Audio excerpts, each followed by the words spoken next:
Assalamualaikum students, welcome to the Lahore Relevant Junior and Upper School and welcome to 9th biology class।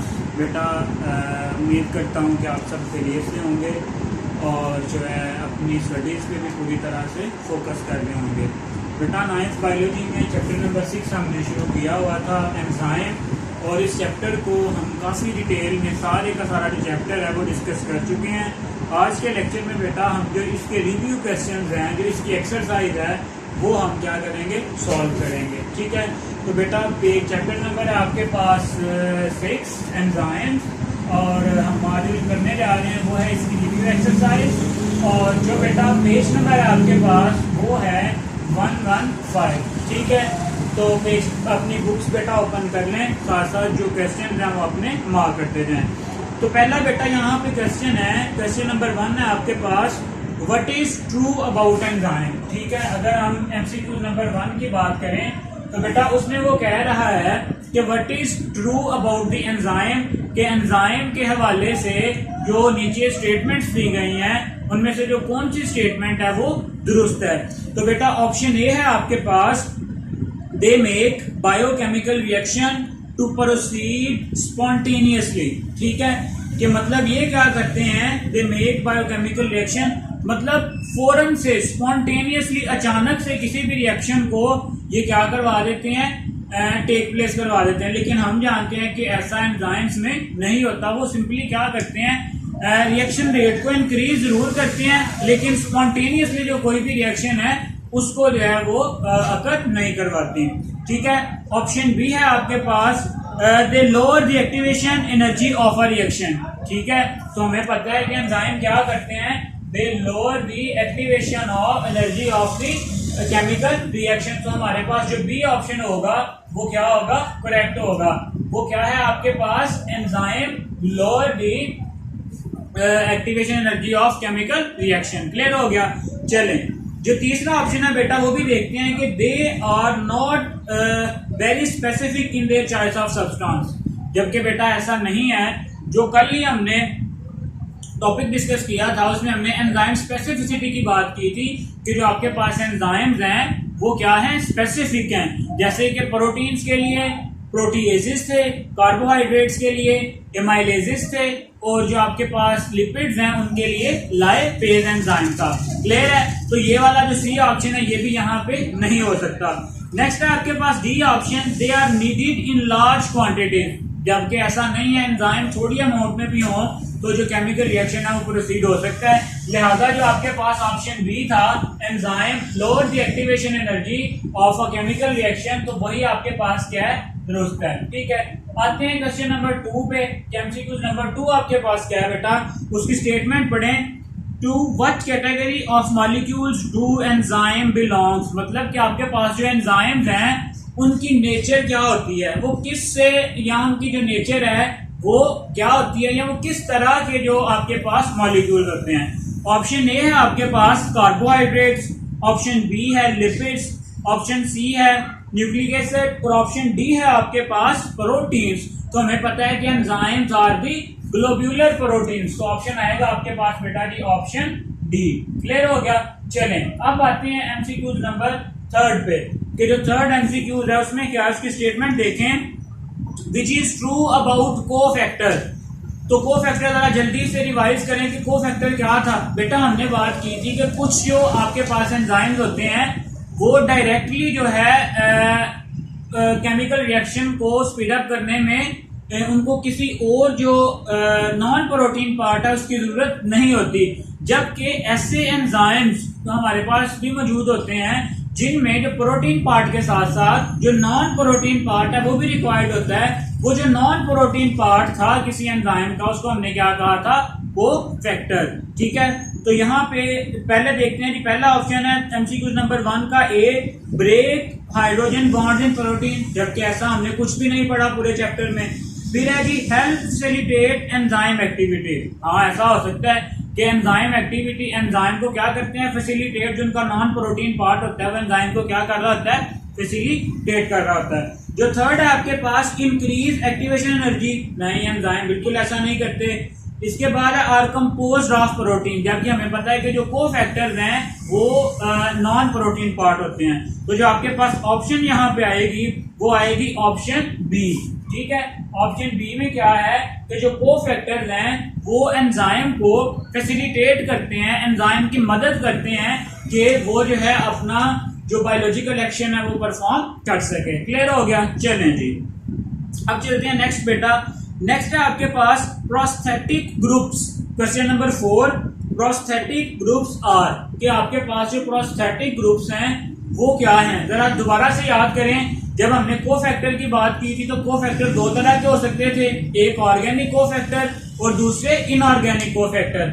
अगर जो organic cofactor थे वो loosely attach थे, ठीक है, टू द एंजाइम, उनको हमने कहा था को एंजाइम। और अगर वो स्ट्रॉन्गली अटैच थे, स्ट्रॉन्गली बॉन्डेड थे एंजाइम के साथ, तो बेटा हमने उन्हें क्या कहा था? Prosthetic group. चलें जी, अब देखते हैं कि ऑप्शंस यहाँ पे क्या हैं। ऑप्शन ये है आपके पास रिक्वायर्ड बाय ऑल एंजाइम्स, जबकि ऐसा नहीं है। हमने देखा है कि कुछ एंजाइम्स में ये रिक्वायरमेंट होती है, जबकि जो बाकी एंजाइम्स हैं उनमें बेटा ऐसा कुछ भी नहीं होता।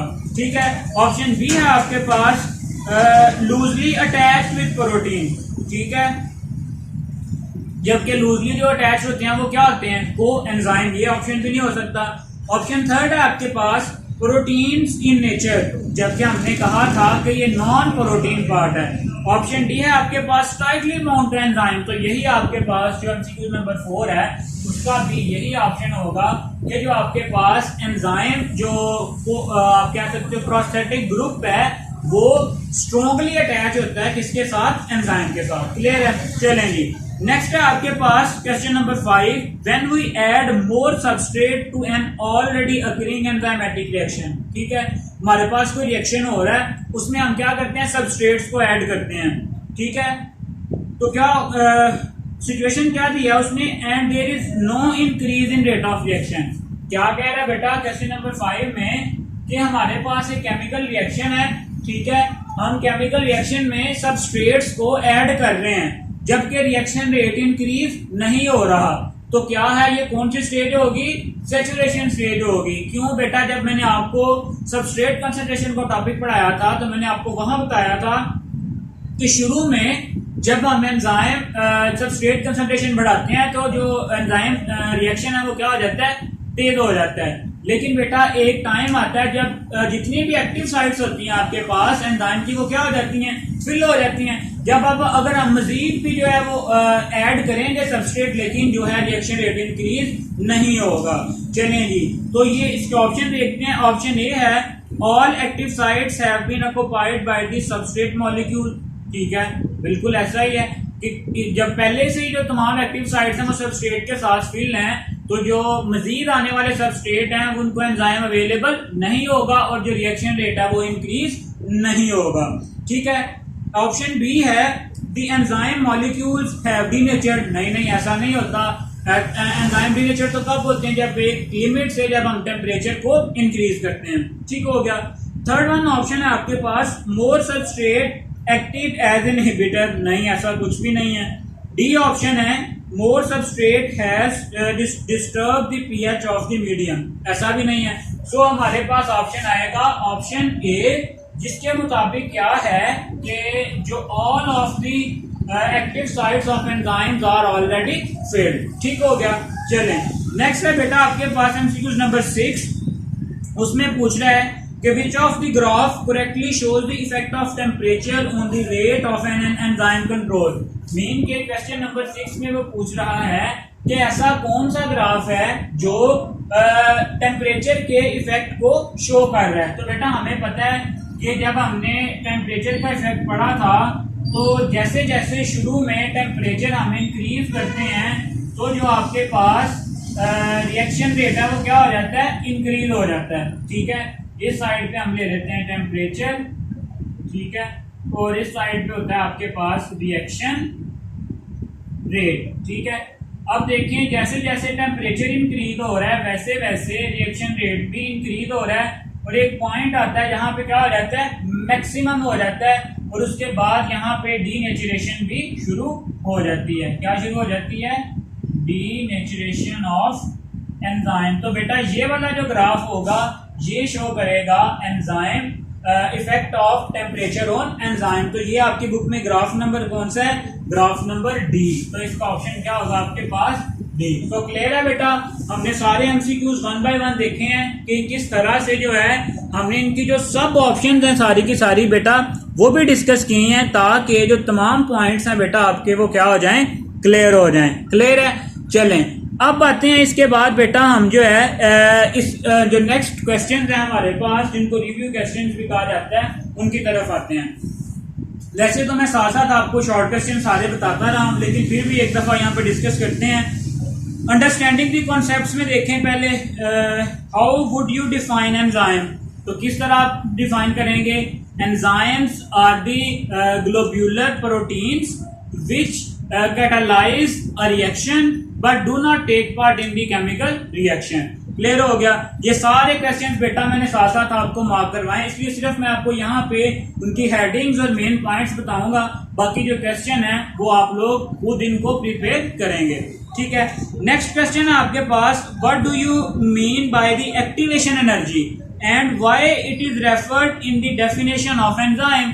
कि एक्टिवेशन एनर्जी क्या है और हम क्यों इसे स्टडी कर रहे हैं एंजाइम की डेफिनेशन में। तो बेटा मैंने बताया था आपको कि जो एक्टिवेशन एनर्जी है वो क्या है? Minimum amount of energy which is required to start a chemical reaction. ठीक है, कि वो कम से कम एनर्जी जो किसी केमिकल रिएक्शन को शुरू करने के लिए क्या होती है? जरूरी होती है, उसको हम क्या कहते हैं? Activation energy.